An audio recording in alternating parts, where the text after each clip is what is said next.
All right, guys, so this is a continuation of how to hit the Osoto Gari on guard pullers, and it's something that I've been working with recently, and I actually have some footage from the cameras at Legion that I'll be including in here. And this is the leaping Osoto Gari, and the story behind it is here at Legion, which is very far away from Jiu-Jitsu X Studios.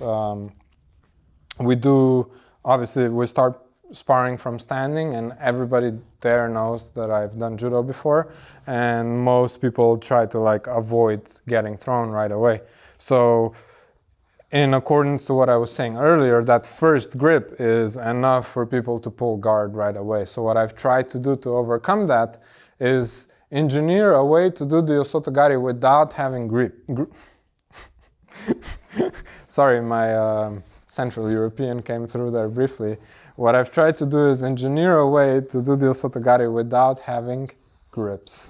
And the way that it normally works is people have either their right leg forward or right leg back. And if they have the right leg forward, it's a lot easier. Then a leaping Osoto Gari basically looks like this.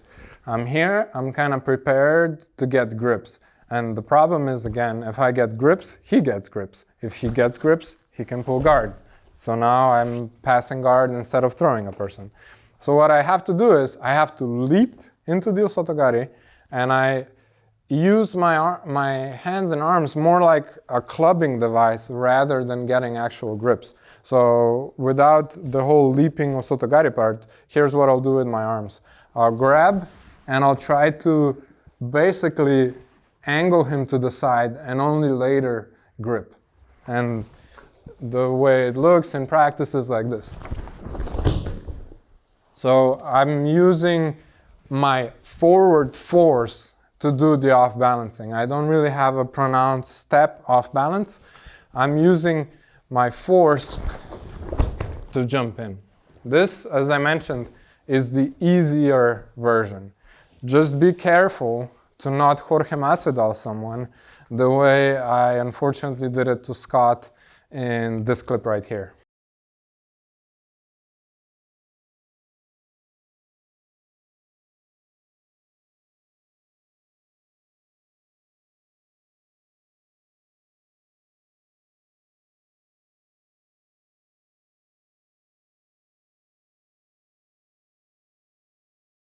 And just for the record, he was kind of playing when he fell over. He wasn't actually knocked out, but he did forfeit a little bit of his lip tissue.